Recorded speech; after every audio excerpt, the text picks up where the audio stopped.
Filleting a big fish like a kingfish or a tuna or a harpooker can be a pretty daunting task, because I tell you what, it's a big piece of meat and you've got to break it down properly.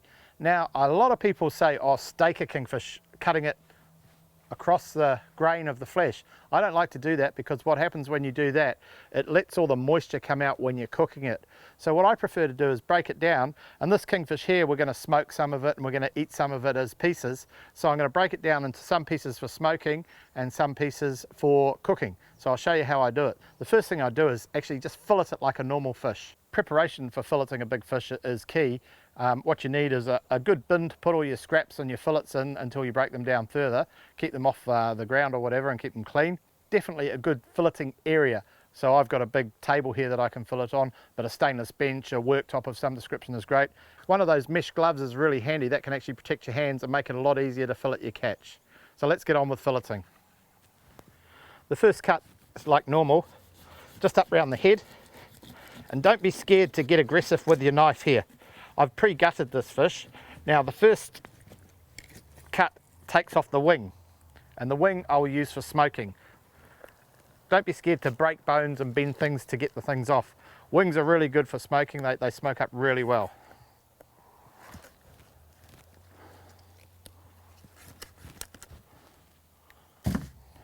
Once you've taken the wing off, fillet it like you would any other fillet.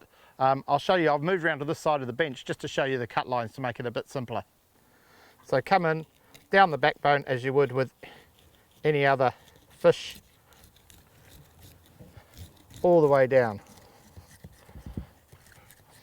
Now with the kingfish, cut about an inch or so short of the tail, and then like you would with any other fillet, work your knife down, relieving the flesh from the bone.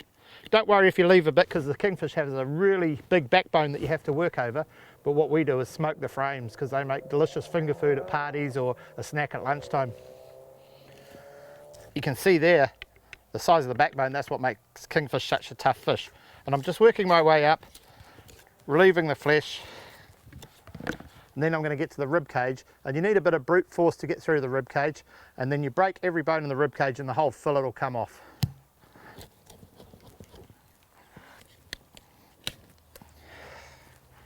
So there we go. Okay, so I've got the entire fillet off.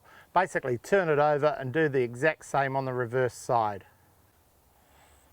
Okay, so now I've filleted the kingfish. I've actually taken its head off. I've chopped up the frame into 3 pieces for the smoker. There's plenty of meat on the frame. And now all I'm going to do is break down a fillet even to more manageable portions. You get sort of 4 distinct areas. You get the top half of the fillet, which has probably the best meat on it. The lower bottom portion by the tail is really good. The upper portion has the ribs in it, which probably makes the best area for smoking because it's a bit firmer. So what I do is I section it in half just below where the ribs finish. Nice chopping board essential for this. And you can see that's a lot of thick meat there. Then I portion the tail section in half again. It's okay to trim your fish down and get rid of too much red meat, because kingfish does have a lot of red meat. And then cut it into manageable sized portions after you skin it. So I'll do one little piece here, skin it. All the offcuts I save for pet food and burleys, things like that. Skin the fillet. And the final preparation for cooking for me is I portion it into edible, manageable sized pieces. So if you slice on the diagonal and you give yourself a couple of things, you get nice manageable size pieces that are the right thickness for cooking. The other handy thing is to have a nice container ready to put your fish in.